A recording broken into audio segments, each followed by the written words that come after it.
the summer of 2020, various statues depicting historical figures from Spain's colonial past were vandalized, defaced, or torn down following the upheaval surrounding the Black Lives Matter movement.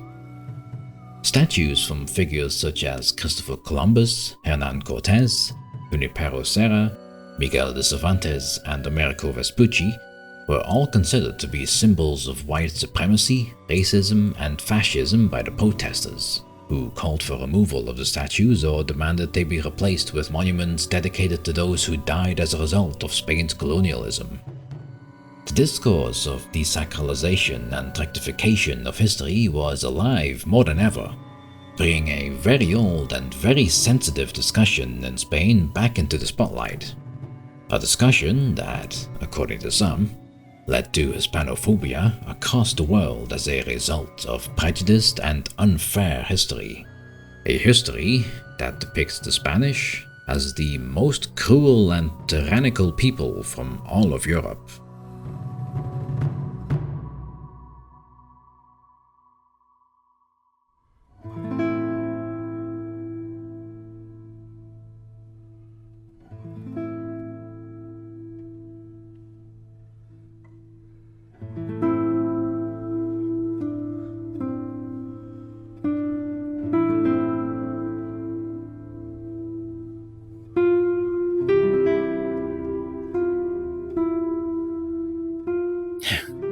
There are many great things to like about Spain.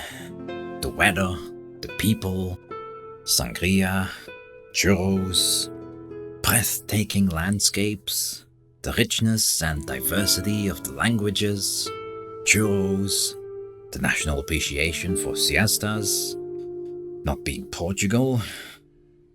But beyond the beguiling vistas of great cathedrals and beaches, and beneath the stereotypes of sunshine and sangria, fiestas and siestas, a dark past haunts Spain to this very day, a past that some of its people find unfair and unjustified. A rather dark past indeed.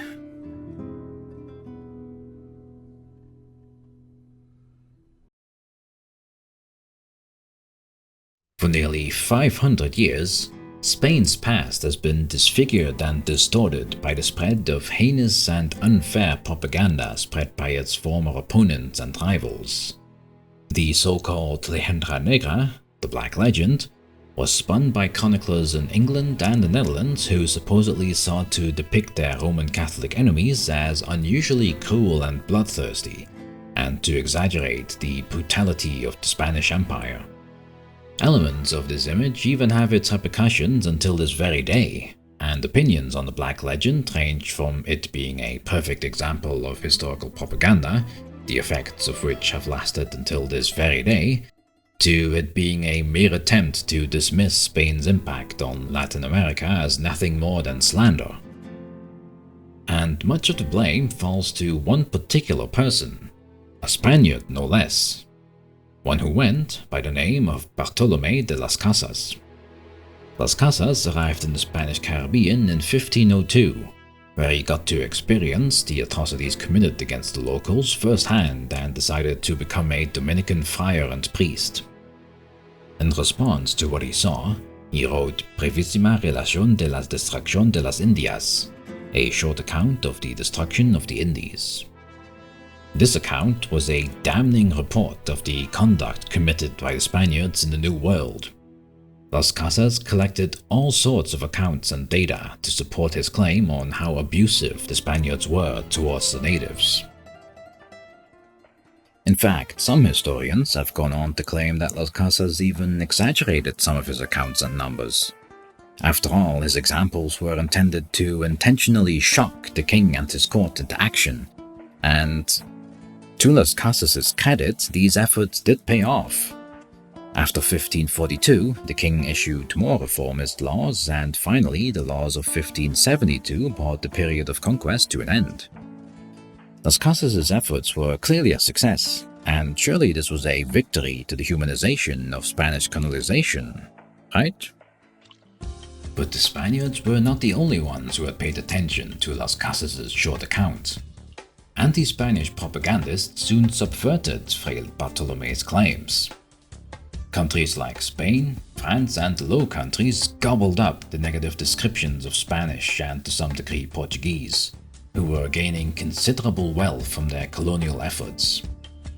Some years after Las Casas' efforts to reform the Indies had run its course, the English, the French, and the Dutch acquired a copy of his report. Within a few years, translations of Las Casas' short account circulated in the Protestant countries of Europe. Spain's foes claimed that the report was proof of Catholic Spain's bigotry. Catholic Spaniards, they wrote, had exterminated and brutalized the natives. Artist Theodore de Brie sketched pictures of Spaniards torturing and killing natives at will. In part, these images come from his own imagination, and in part from the accounts of Las Casas. Unwittingly, Las Casas had given the propagandists valuable ammunition to describe Spaniards as depraved and cowardly people who had committed crimes against defenseless natives. This propaganda came at a suitable time, for the Spanish Empire had grown from a divided region consisting of Christians, Jews, and Muslims into one of the biggest and most powerful Catholic kingdoms in Europe. In the mid-16th century, King Philip II inherited the Spanish crown and also the Burgundian possessions, including the Low Countries consisting of modern-day Belgium and the Netherlands. Like much of Northern Europe at this time, however, the Low Countries were a hotbed of revolt and dissension following the Protestant Reformation, and it just so happened that the northern part of the Low Countries in particular was heavily packed with reformists. When rebellion erupted in 1568, Spain tried to quell the rebellion through the means any European king would have attended to civil unrest, which is by throwing an army at it. The Spanish armies, however, were very often underpaid or not paid at all. A dangerous combination for any army that finds itself in a foreign country, its towns and villages ripe for the plucking. Add to that the iron-fisted conduct of the Duke of Alba, and the account of Las Casas becomes a suitable tool to depict the cruelties of the Spanish. After all, who better to hear it from than from the Spanish themselves? Combine that with the brutal Spanish campaign in the Low Countries, and the newly invented printing press had plenty of material to spread among the populace, with writings, paintings, sketches, and cartoons being published left and right, depicting the Spanish as monsters who ate babies, strung up Protestants, and murdered entire cities. All of this helped cement the Spanish reputation for cruelty. It was not just Protestants at war with Catholic Spain who loved to remind the rest of the world of the Spanish cruelty, however. Even Pope Paul IV stated that the Spanish people were the scum of the earth and an accursed race that had to be exterminated, even if it meant allying with the Ottomans. Harsh words to say from one Catholic to another, but then again, Spain did seize some of the Papal States' lands. But to condemn an entire race of people, clearly the Spanish Empire was a nation that knew many enemies. In fact, Spain was, like much of the rest of Europe, almost constantly at war with at least one enemy or another, and wartime propaganda was an old weapon that found new means through the printing press in ensuring it reaches the masses. In England, Spain was opposed heavily when its Protestant Queen Elizabeth I succeeded Mary Tudor, also known as Bloody Mary by her Protestant opponents. The poor weather conditions helped ensure that the Spanish Armada in 1588 only served to make this Christian divide even stronger, with the so-called victory being portrayed as God's intervention in favor of the Protestants. As Britain became the dominant force in the Atlantic, these discourses evolved to also explain why Spain had failed and why Britain had succeeded.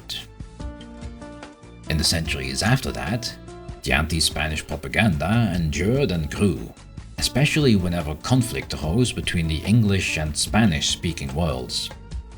In the 1800s, 4 events revived and perpetuated Hispanic stereotypes: the Texas Revolt, the Mexican-American War, the California Gold Rush and Westward movements, and the Spanish-American War.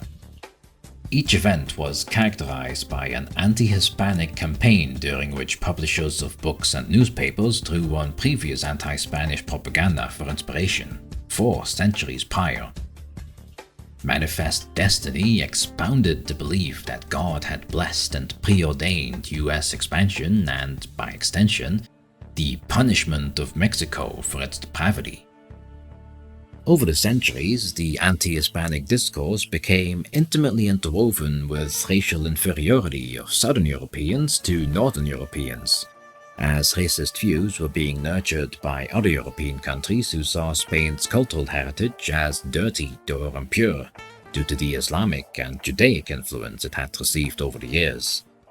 An example of this is Pope Paul IV, as previously mentioned, but the oh-so-enlightened Immanuel Kant wrote an essay 200 years later how the average Spaniard had little to no capacity for kindness or mercy, was suspicious of everyone who walked through his field, and enjoyed extravagant displays of violence. It was through these kind of arguments that several schools of thought held the belief that Hispanics were inferior as a race. One held, for example, that only through US interventions could Mexicans be regenerated as a people.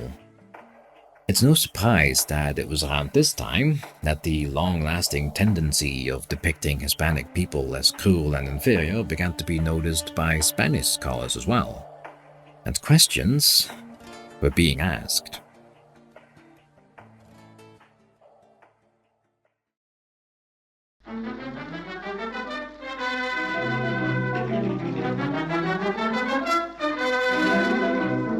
Allarmi Spagna, allarmi per l'ideal, fino alla meta trionfal. What is, in all this, the Black Legend? By the Black Legend, we understand the atmosphere created by the fantastical stories about our fatherland which have seen the light of publicity in almost all countries.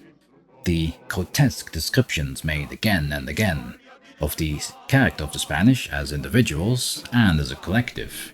The denial, or at least the systematic ignoring, of everything that is advantageous and honorable in the various manifestations of our culture and art. The accusations constantly leveled against Spain for this purpose, which are based on the depictions of events that are exaggerated, incorrectly interpreted, or indeed entirely false. And finally, the claim found in books that our fatherland should be seen as a lamentable exception among the group of European nations with regard to tolerance, culture, and political development. A conservative official of the Spanish crown, Julian Huderias, was among the first to coin the term Black Legend. In his 1914 book La Leyenda Negra, Huderias described in detail how the outside world had long viewed Spain and her past through prisms that distorted the Spanish reality. The book came to fruition at a time when Spain was in a deep crisis, not only due to the loss of the last parts of its empire in 1898 and 1899, but also because of numerous social conflicts within the country. The nation seemed to be suffering from a collective inferiority complex, and so it did not seem impractical to look for an explanation for the situation in earlier centuries and prove that domestic and foreign enemies had always sought to track Spain's glorious past through the mud, minimize the great successes in Spanish history, or even invert them into negatives. In his essay, Huderias concluded that ever since the 16th century, a certain Hispanophobia had existed, which posited the Spanish as intolerant, brutal, and fanatical, and demonized their supposedly negative behavioral patterns for propagandistic reasons. Huderias was certainly not the first to coin the term, but he popularized it and brought it to the attention of more scholars who sought to support Huderias' claims. Many prominent names from the Hispanic academic world followed in his footsteps to prove how Spain had been done dirty, but also scholars from outside it, such as Verker Arnoldsson, who commented in his study on the origins of the Black Legend, that anti-Hispanic prejudices could be traced as far back to the 13th century and the Aragonese conquests in Sicily and Sardinia. He did go on to add that the portrayal of the Spaniards in Dutch propaganda as rapacious, cruel and lecherous people did have a certain faithful basis of reality, however. Other writers went even further and attempted to turn the claims of the anti-Hispanic propaganda around. For instance, many historians have sought to show that Spanish science was highly developed and innovative. Others sought to demonstrate how indigenous cultures survived and even influenced Spanish colonial cultures. It seemed unfair to only point to cruel labor institutions in the New World when taking into account all the varied interactions between Spain and the indigenous people. Spain's relationship with indigenous people was in fact said to have evolved over centuries and was purported to be a two-way interaction. Josef Perez, a highly praised authority on Hispanic studies, wrote in 2009 how the Spanish behaved in a savage way in many cases, but certainly no different from what the English and French did later in the 19th century. The main difference being that they did not have a Bartolomé de las Casas to denounce the horrors. Perez proclaimed that Spain had not committed genocide in America, and that its kings were no more intolerant than other European sovereigns of their time. Even certain authors from South America, who could be considered as the inheritors of the traumas of the native population, began to correct the claims made in their history. According to the Chilean scholar Alejandro Lipschutz, the Black legend is worse than simplistic. It is malicious propaganda. It is simplistic because all imperialist conquests have taken an equally traumatic form and continue to do so. Loret Sejourné, Mexican archaeologist, adds to this by saying that it is now clear that systematic condemnation of the Spaniards has played a pernicious role in this vast drama, because it takes the occupation of Latin America out of its world context. Colonialism is the mortal sin of the whole of Europe. No other nation would have behaved better. On the contrary, Spain boasts one important distinction here. It is the only country to date in which powerful voices were raised against the act of imperial conquest. In fact, the Spanish were no malicious conquerors but rather liberators, according to the Argentine professor Marcelo Gullo, writer of the very recently published Madre Patria. The notorious conquistador Hernan Cortés was not genocidal, but in fact liberated the natives. Aztec imperialism, Gullo writes, was the most atrocious imperialism of humanity. They sacrificed thousands upon thousands of people of the dominated tribes, demanded tribute and blood, and ate the children of the defeated in the pyramids. If Hernan Cortés succeeded, it was because he told these subjugated people that this was going to end. The conquest was in reality the liberation of 80% of the Mexicans. If there had been a popular vote between Cortés and Moctezuma, the former would have won by a landslide. In fact, thousands of natives fought with Cortés against the Aztecs. According to renowned Peruvian writer Mario Vargas Llosa, Latin Americans should be thankful that it was Spain who colonized America and was therefore able to introduce this once savage territory into the great traditions of Western civilization, such as human rights and the culture of freedom. It is through claims such as these that some scholars have come to recognize the existence of a certain white or pink legend to counteract the black legend. The white legend seeks to disprove the black legend by swinging into the completely opposite direction by absolving Spain of any wrongdoings in the New World. It's often been called a revisionist form of scholarship by literally whitewashing any of Spain's cruel deeds by claiming every other nation was doing it as well, or by claiming how Spain brought liberty and enlightenment to the New World. Louis Hank, for example, claims that No other nation made so continuous or so passionate an attempt to discover what was the just treatment for the native peoples under its jurisdiction as the Spaniards. And true enough, if you look at the Spanish Empire from a historical point of view, it becomes clear that it had its bright patches as well as its ugly shadows. Take for example Spain's Golden Age literature, and the huge interest in the works of Cervantes, for example, which were translated and spread across the world. One cannot deny the existence of that extraordinary cultural empire, but even so, the violent scenes of the Spanish furies in the Low Countries and the atrocities committed in America remain imprinted in our collective memory. And so, even with all this scholarly debate seeking to debunk the unfair depiction of the Spanish people, the Black Legend lives on, even to this very day. During his inauguration speech as the new president of Peru, Pedro Castillo blamed the current problems of his country to its colonial past, comparing an idyllic prehistoric past to a kind of apocalyptic conquest when he stated that for 4.5 millennia, our ancestors found ways to solve problems and live in harmony with nature. It was like that until the men of Castile arrived. Taking advantage of a moment of chaos and disunity, they managed to conquer the state.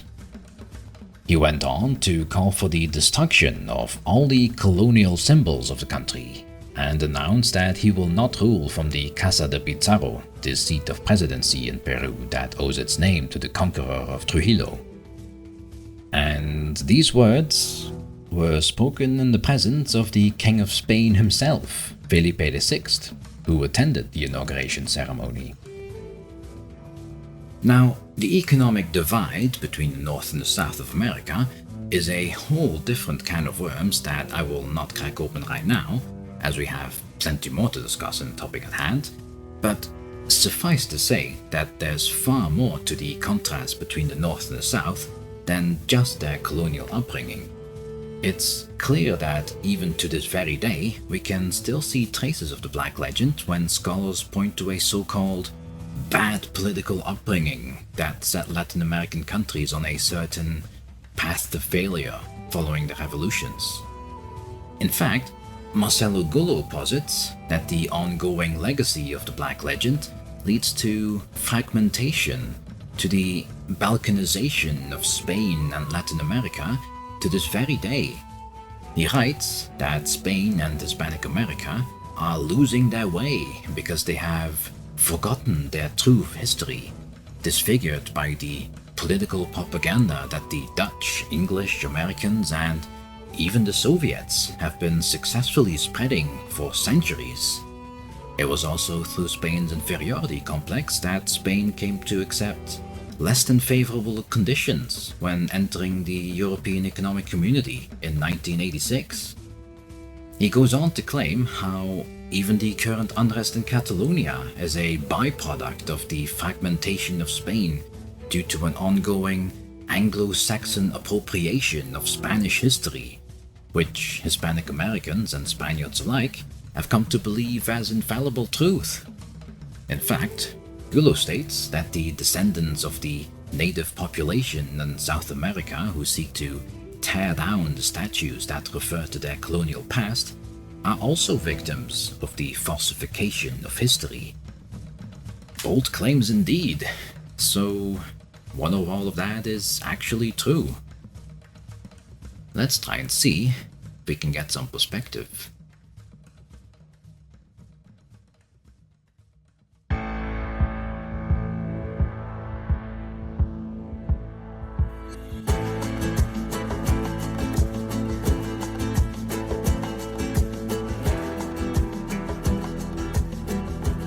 Which of the two is on the right side of history?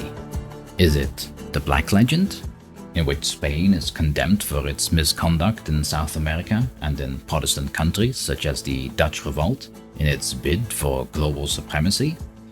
Or is it the White Legend that exonerates Spain from these sins due to the legitimate interests that it sought to pursue, which have been undeservedly put in a bad light by Spain's enemies. First of all, let's clear the air here. It's obvious that many tragedies and deaths have taken place in the Americas as a result of their discovery by the European nations.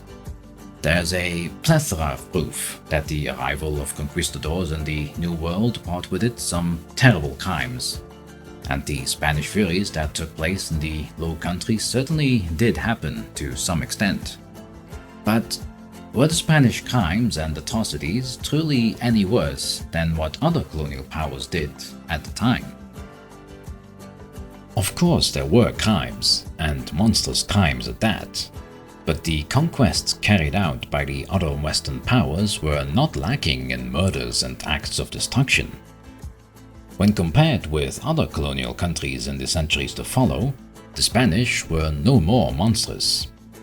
Just think of British examples in India, where indigenous rebels were purportedly strapped to the barrels of cannons. What the other colonial powers also lacked were scrupulous men like Bartolomé de las Casas, who championed native rights. As Josef Perez points out, a Las Casas in Britain or France may just as likely have been hanged for treason against the crown. Having said that, Las Casas was extremely well-intentioned, but had no problems in exaggerating what was going on in order to further his agenda of protecting the natives. As Hubert Herring points out, Las Casas' work was based on well-meaning humanitarianism, but lacked serious standards of accuracy in the data that was presented in his work. To be sure, Las Casas may not have been entirely accurate in his overall figures of 15 to 20 million native deaths in the conquest. Though there are nevertheless some modern estimates that do suggest some terrible numbers. Marcel Bataillon, for example, estimates that the civil wars of 1542 to 48 in Peru caused the death of more than half or probably 3/5 of the natives who were forced to serve the Spaniards as carriers.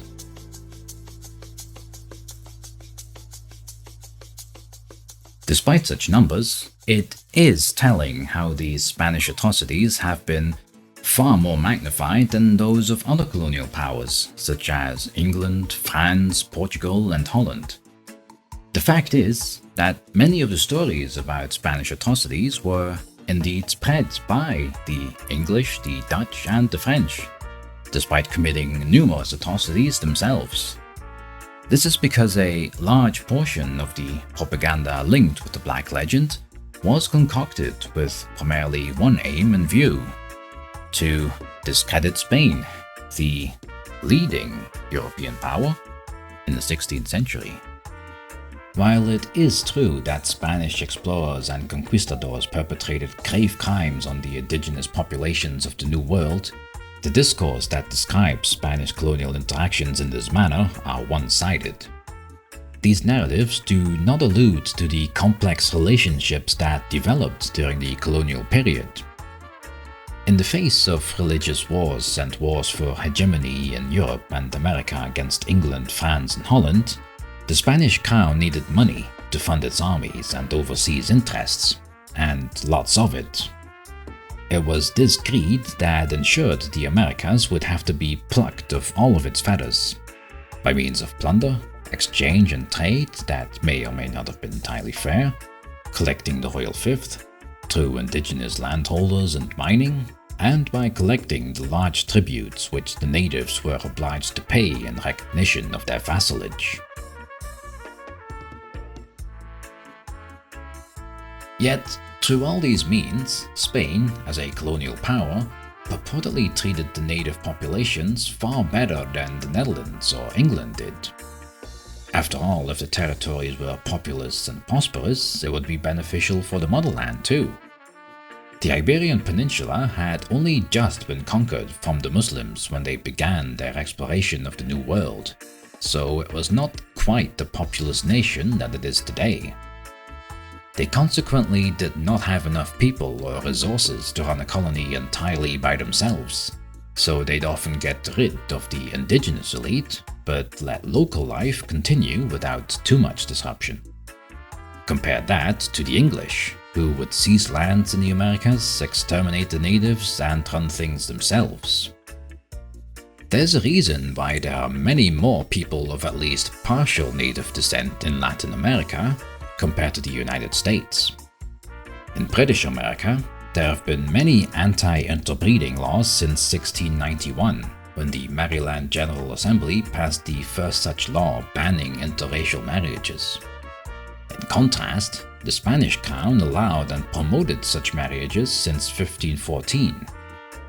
In fact, there's some truth in that the Spanish were ahead of their times when it came to human rights in comparison to other European powers. Shortly after the discovery of the New World, relations with natives were already regulated with the laws of Burgos in 1512 and later with the new laws of Indies in 1542. These laws ensured all native people were integrated as free citizens of the crown, and Christian natives were forbidden to be taken into slavery. After all, more people means more labor and more taxes. So one could argue that the Spanish treated their native population better, even if by only a small margin, but for entirely pragmatic reasons. Their goal was to become rulers of existing realms, rather than to raise those realms to the crown in order to build up new ones.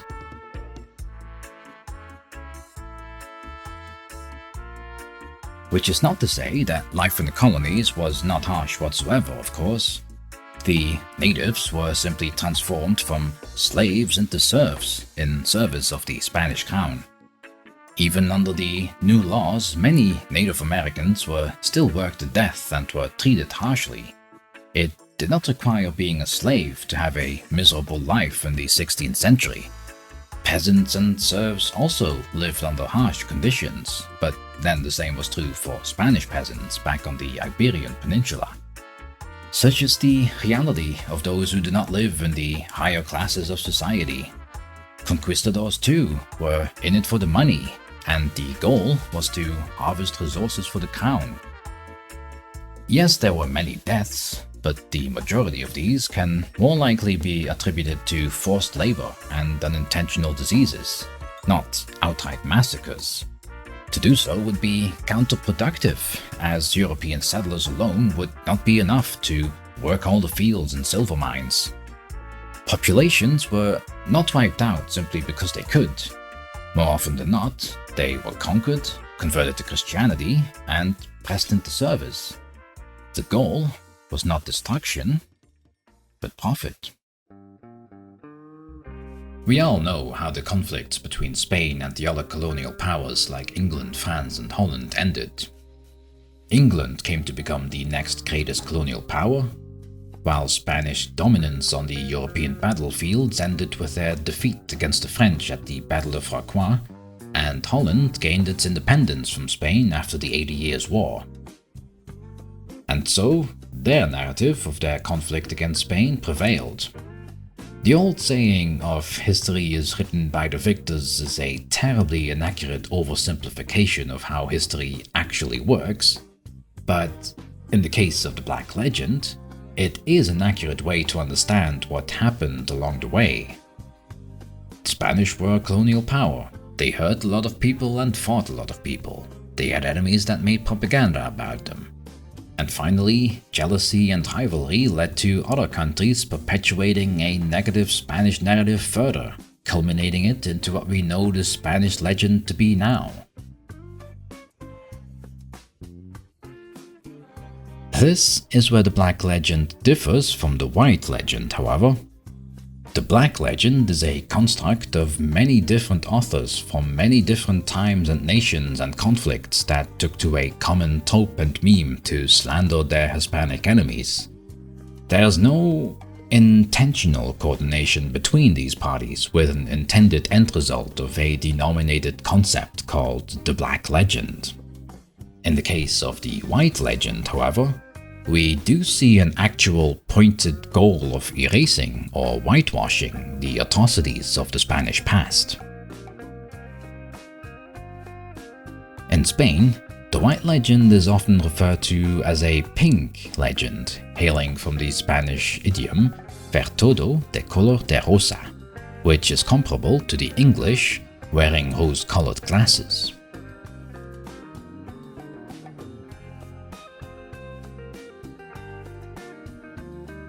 This is where we reach the core of the problem. The Black Legend is clearly based on Spanish atrocities, which certainly happened, but its main goal was to take away responsibilities from those who followed in Spain's footsteps as the great colonial powers of Europe. On the other hand, certain authors who adhere to what we've come to know as the White Legend come awfully close to mitigating Spanish colonial practices on the dubious grounds that others were just as bad. Isn't to say that other nations were just as evil as well, so the Spaniards shouldn't be judged for their atrocities a form of whataboutism? Should we just ignore the crimes of the Spanish explorers and conquistadors just because everyone was doing it? The Spanish form of colonization took on a different form than English or Dutch colonization or imperialism. That doesn't necessarily make it more or less worse. It simply keeps it at a similar intrinsic level, with the details being heterogeneous. So, black or white legend?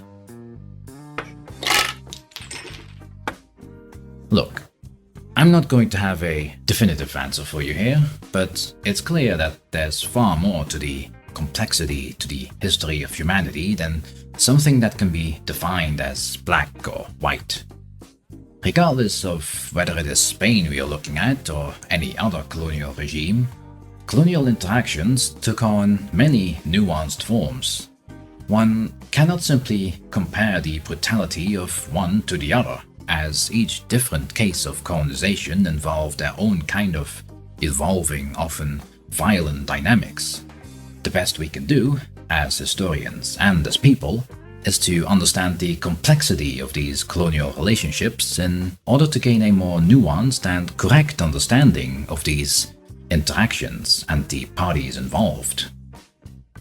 Both legends, as Charles Gibson puts it, are accurate in their own way, but both are one-sided and selective in their content as well.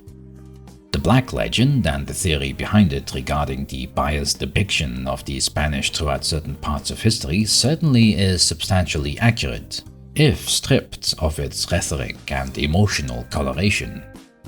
Gibson puts it in a fair way when he says that the Black Legend by no means exhausts the history of Spanish cruelty, but on the other hand, the Spaniards did, for example, bring Christianity to the natives, eliminated human sacrifices and cannibalism from their society, and offered them draft animals, plows, and other material benefits.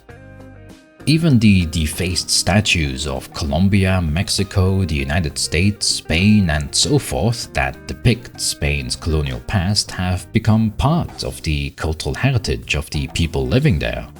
Tearing them down will not just change history, nor would historical revisionism or iconoclastic vandalism eliminate present-day problems of poverty, inequality, or injustice. These are incredibly sensitive topics, however, and as historians, we cannot just pretend to pierce the depths of these incredibly traumatic experiences by comparing it with other colonial powers, by saying, this one was much more brutal, so it merits more attention than the other, or is justified with these beneficial trade-offs. What is a fact is that the massacres of Cholula, the Great Temple of Tenochtitlan, and Tepeyac are not a legend, but a reality. When all is said and done, there's no room for either the Black Legend or the White Legend, as both terms lack a certain scientific descriptive value and nuance. The truth can often be found somewhere in the middle, and any side is entirely subjective and open to criticism. Perhaps something to bear in mind when choosing rigid sides and dismissing the other side without at least hearing them out. It's true, pure objectivity is perhaps one of the greatest myths of all, even, or perhaps especially, when observing and writing down history. But anyone who wants to observe history as equitable and open-minded as possible should strive to understand both. Not black, not white, but neutral grey.